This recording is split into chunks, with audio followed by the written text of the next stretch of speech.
people out there think when they see us together, do you? Yeah, I know what people are thinking. I just didn't think you were one of them.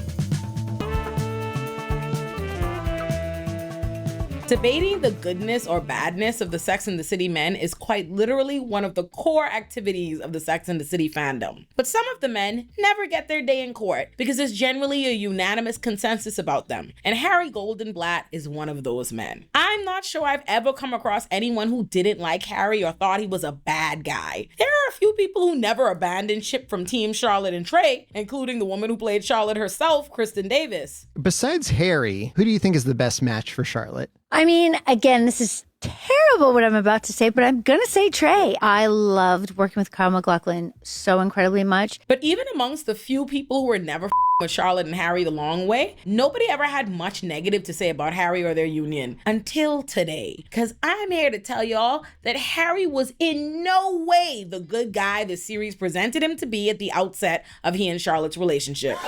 Yes, I know, you're shocked, but that's okay. You could be all right. Because this isn't me telling y'all I hate Harry or that he and Charlotte shouldn't have ended up together or that they don't ultimately end up having a good life together. No. Okay. Not quite. Unless he was doing some I don't know about it and just like that because I didn't finish the series and Aspen J hasn't made a video called The Terrible Relationship of Charlotte and Harry yet. Check out my girl Aspen J's Sex and the City videos. If you haven't yet, you're missing out. The point is, I am not anti-Harry and Charlotte's relationship overall, but I do need us to reevaluate how we saw their relationship prior to them getting married. Because I'm here to tell y'all that Harry Goldenblatt was an unethical ass who got away with so much bullshit because he love bombed the out of Charlotte so that neither she or we could see clearly. But the rain is gone. I can see clearly now, and I'm here to finally drag that Harry for filth because Harry managed to trick Charlotte and the audience into thinking she was the problem simply because she recognized herself as a catch he should feel lucky to have caught and dared to make that fact known to him in no uncertain terms. That is not correct. So without further ado, roll the theme song, Aaron. Black independent, strongest in women. It's Olay, it's Olay, it's Olay, it's Olay now. I know that I'm worth it, so make sure to listen. It's Olay, it's Olay, it's Olay, it's Olay. Everybody knows how Charlotte and Harry met, but I don't think have ever truly taken a beat to really think about how Charlotte and Harry met. Because if they did, we would have correctly seen Harry as the sleazeball that he was. Harry was Charlotte's divorce lawyer, her lawyer. She was his client. And your girl is a lawyer, a New York lawyer at that. So I can tell you with certainty that it is against the rules of professional conduct, our ethical responsibilities to sleep with our clients. Jessica, did you sleep with your goddamn client? What? And understand that Harry isn't just Charlotte's lawyer. He's her divorce lawyer. He is the lawyer responsible for helping a vulnerable woman going through a painful divorce. And when he learns that the vulnerable woman he's representing is in the market for a new place to live because she's not sure whether she wants to continue living at the home she shared with her soon-to-be ex-husband, he invites her to his apartment under the guise of possibly selling it to her, but takes the opportunity to proposition her sexually. I think you are the sexiest woman I ever met. Don't be ridiculous. I'm wearing my glasses. It makes me crazy when you say my name. Well, then I'm definitely gonna stop saying it. What a putz your ex-husband must be. Trey was not Was a putz. If I was lucky enough to have you in my bed, I would never be able to take my hands off you. Come on, man. From the second we meet Harry, and in particular this moment where he first propositions her at his apartment, the show works overtime to create the impression that Harry is the victim of the power imbalance in Harry and Charlotte's relationship because he's less attractive than her and he desires her, while she wouldn't typically go for him. When in actuality, it's Harry taking advantage of Charlotte's vulnerability from day one. Not only is Harry not supposed to be sleeping with his clients, and for good reasons that he's aware of, it's not like Charlotte is smitten with him, coming on to him, or inviting his advances in any way. It's not like they have some kind of palpable chemistry they can't help but act on. No, not at all. In fact, Charlotte was repulsed by Harry, and she actually chose him to represent her instead of his better looking partner, specifically because she didn't want to be represented by a lawyer she was attracted to and would thus distract her from the important work that had to be done, which is precisely one of the many serious reasons why lawyers aren't supposed to sleep with their clients, which Charlotte somehow gets, but Harry could give a less about. The point is, Charlotte in no way invited any romantic or sexual advances from Harry, and Harry didn't think she did. Harry very explicitly made it known that he knew Charlotte wouldn't go for a schmuck like him at the outset the first time he propositioned her. But the way Charlotte and we, the audience, received that admission is as endearing, like he's a guy who sees her as so special that he thinks of her like a prize. But all it was proof of how Harry used his access to a woman like Charlotte, who he knew was out of his league but vulnerable in a divorce, to finesse her into a sexual relationship he wouldn't have been able to have with her if he weren't able to position himself as the man protecting her interests in a divorce and offering flattery and sentiment that the man she was divorcing wasn't. The show wants us to feel like Harry is this amazing dream guy that Charlotte wouldn't have picked for herself because she's shallow. But really, Harry was just trying to by telling you he could treat you better than your ex-man could. Whole time, Charlotte's ex-man married her the moment she proposed the idea, whereas Harry told her what he knew a woman about to be divorced wanted to hear so he could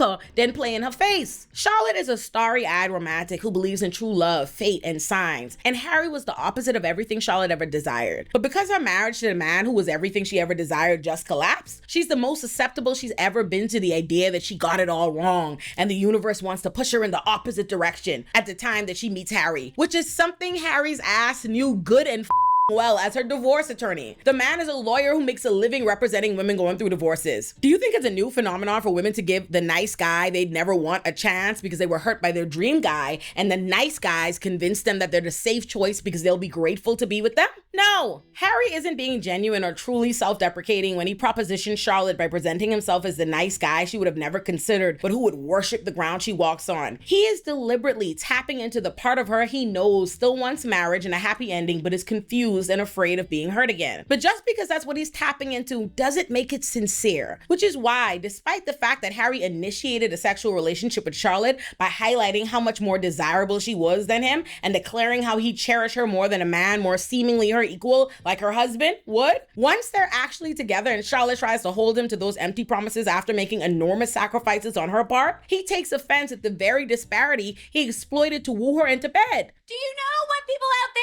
think when they see us together, do you? Yeah, I know what people are thinking. I just didn't think you were one of them. Stop the cap. But we're gonna get back to that. For now, let me ask y'all something. Do y'all think Charlotte is the first woman Harry represented that he slept with or propositioned for sex? You're not just wrong, you're stupid. How many of Harry's divorce clients do you think need to find new places to live? How many times do you think Harry's invited a client to see his apartment only to end up telling them how attracted he was to them? How he wouldn't let them go if he were their husbands? How many times do you think he pulled some shit similar to this? When Harry Goldenblatt turned an apartment tour into a sexual proposition, his only intention was to have a sexual relationship with Charlotte, which is why, despite the fact that he was her lawyer, knew she was Catholic, and waxed poetic about how if he got a girl like her, he'd never let her go, he spun right around and waited until after he's already having a full-blown sexual relationship with her to tell her that he can't marry no Catholic woman because his dead Jewish mama wouldn't stand for it. Short of and sexual assault, we as a society do not hold men's feet to the fire about the insincere, disingenuous, dishonest, or morally ambiguous things they do to gain access to women's bodies. But we need to. Nobody acknowledged it as such, but it was egregious that this Harry didn't tell Charlotte there was no future for them because she wasn't Jewish until after they were already sleeping together, because he knew she likely wouldn't have slept with him had she known this wasn't trying to do anything but get his dick wet and lounge around her apartment. Harry was running so much game on Charlotte, he was running circles around her. But we didn't notice because the show wanted us to believe that because she thinks she looked better than him, because she was the more desirable partner, that really he was the one getting mistreated. He was the one at the short end of the power imbalance. Harry represents a woman going through a divorce, tells her he'd give her what her husband did, begins a sexual relationship with that woman, then refuses to commit based on facts that already existed at the time he initiated the sexual relationship with her. So then Charlotte is encouraged at worst and not dissuaded from at best to convert to Judaism in order for Harry to marry her. And she does. And let me be clear by what I mean when I say Charlotte did it, because it's important that y'all know that Charlotte York don't half-ass nothing. Charlotte was running around all over the place chasing down a rabbi until he finally agreed to let her start taking classes with him, and she truly committed to learning the history and traditions of Judaism, and she very painstakingly gave up her religion for Harry, a man who claimed he can't marry her because she ain't Jewish, but could still be f***ing on her and crease up in her husband's bed she just wanted a divorce. Get y'all. Harry was such a lousy nigga.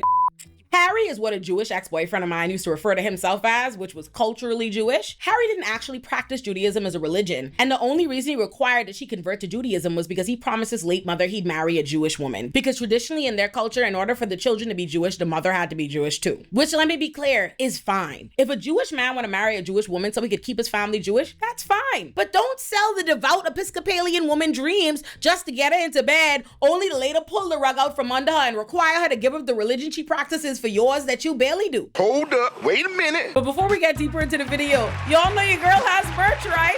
That's right. The Illuminativerse has merch so you can rep your favorite channel. Whether you're an Illuminati pop girl like myself, an Olay and chill enthusiast like my baby sister, an Olay and friend stan like all my friends, somebody who likes to scream with me on Illuminati Bites, or somebody who locks in for a 2-hour Illuminati production, we've got something for you. We've got mugs, shirts, and hats. It's all very cute because Cartoon Me is adorable. Shout out to Toonrific Tariq for being the man behind her. And to my pop watchers in particular, please know that you wore me down and I finally gave y'all the Shoot Me With Your Big Gun merch that y'all kept begging for. Look how cute your Shoot Me With Your Big Gun merch is. Oh my God, to be an Illuminati pop girly. But I genuinely love my merch, not just because it's mine, but because I ordered everything myself before showing it to y'all so I could make sure the quality was good, because I could not have y'all spending y'all hard-earned money on garbage, which is why I am pleased to report that I have a cupboard full of the most beautiful glossy mugs and a drawer full of the comfiest Illuminati shirts. So if you've ever wanted to support the channel or rep your favorite corner of the Illuminativerse, or just walk around with my cartoon face on your chest like a true fan, check out the merch store linked in the description below, or go to illuminati-shop.fourthwall.com to make sure you get your Illuminati merch. Again, that's illuminati-shop.fourthwall.com, or click the link in the description below, or use the QR code on screen to run me your money today. Now let's get back to the video. If Charlotte want to convert for her man, then that's her prerogative. But once she does, what does Harry do? If you answered propose, Wrong answer, forehead. Harry doesn't propose. In fact, Harry doesn't do shit but continue Charlotte and laying around a house comfortable, making absolutely no plans for the future. In fact, Harry couldn't even be bothered to show enough gratitude or respect for the lengths she went to in order to convert, to so much as not turn on the game in the middle of her trying to practice the religious traditions he just made her invest in. Why is the TV on? It's on mute. Mute? We're having Shabbos dinner. It's a big game, honey. Turn it off. I want you to turn it off right this minute. But it's... Off. Let me just watch this one pitch. I gave up Christ for you, and you can't give up the Mets? It's gonna be a long life if you keep that up. I gave up Christ for you. Take out the trash. I gave up Christ for you. Pick up your socks.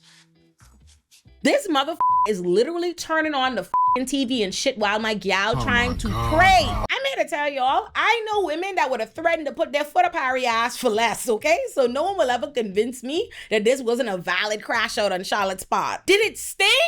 Yes! But Charlotte reacted exactly how I'd expect a 35-year-old freshly divorced woman who was preyed on by her divorce lawyer to react once it starts looking clear to her that this man who wooed her by convincing her he'd be so grateful to commit to her, then conditioned that commitment on religious conversion once she had sex with him, and hasn't made a move to commit even after she converted, so he may actually have no intention of committing to her at all. In that moment, Charlotte felt played, and she had every right to feel that way, because Harry was in fact playing in her face. Is it harsh to say you know what people think when they look at us? Sure, but it doesn't suddenly transform Harry into the victim, especially considering Harry's reply that, yeah, but I didn't think you were one of those people, is bullshit. Bullshit designed to make us see Harry as the nice guy who's shocked to find out that he's with some shallow, ungrateful bitch who doesn't appreciate him because she thinks she's better looking than him, when in actuality, Harry is no victim, nor is he learning anything new or surprising, because Harry exploited that understanding of the disparity between their desirability as a means of getting her to see him as someone safe enough to return his sexual advances because he wouldn't hurt her or take her for granted like her more desirable husband would in the first place. He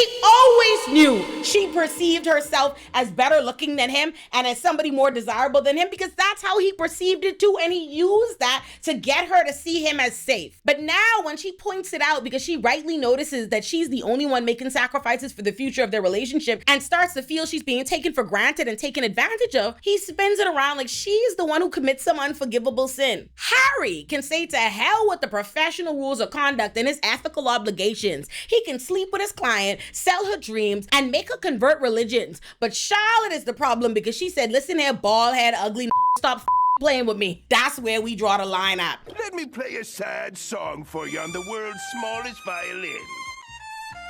Okay. Then that ass bald head bitch dumps her, storms out of her apartment, and then Charlotte, who had to run him down at a Jewish dating mixer that his ass was already at looking for new bitches, mind you, and beg him to take her back. My disappointment is immeasurable, and my day is ruined.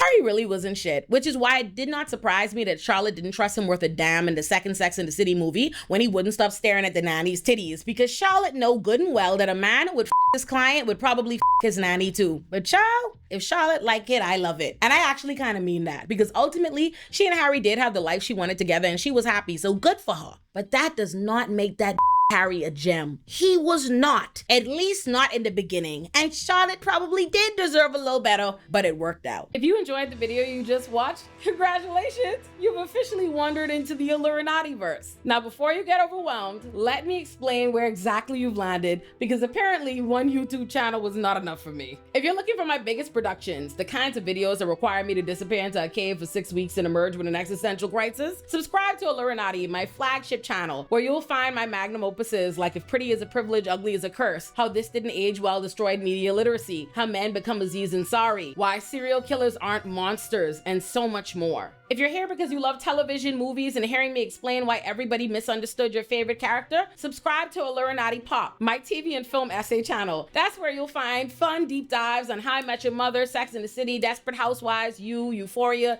Insecure, Girlfriends, and more. And if you'd like to watch my videos uncensored, get early access, and support the channel directly, just join the Illuminati Pop Patreon. If you are looking for chaos and a good time, subscribe to Olay and Chill, where I unpack reality TV, TikTok drama, documentaries, chaos and internet, and whatever nonsense the internet has cooked up this week. If you'd like to watch me and some of my favorite Black creators and thinkers come together to discuss the culture, subscribe to Olay and Friends. If you're looking for shorter commentary on whatever the internet is currently spiraling about or whatever's on my mind, subscribe to Illuminati Bites. If you want to watch me and my bitch Kenny JD laugh, overshare, talk a little shit, and unpack the messiness of life, love, and the internet, and whatever foolishness we watching, subscribe to Olay and Kenny. If politics is more your thing and where you know me from, subscribe to Illuminati Politics for my State of the Union like addresses on O Squared. And if music is your thing and you want to hear what I think about the latest albums and what I'm getting into, subscribe to Illuminati Extras. Subscribe to whichever corners of the Illuminati verse speak to you, or subscribe to all of them and become a full-time resident. And while you're at it, you can follow me everywhere: Instagram, TikTok, Threads, and Twitter at Illuminati. You can also follow Illuminati Pop and Olay and Chill and Olay and Friends on social media so you never miss a thing. Welcome again to the Illuminati verse. Now go look around a little bit, make yourself at home. If you enjoyed the Sex and the City video, it's your lucky day, because I have a playlist full of Sex and the City videos. Watch the one being recommended to you on the screen right now, and check out my Patreon for all the uncensored versions of my videos.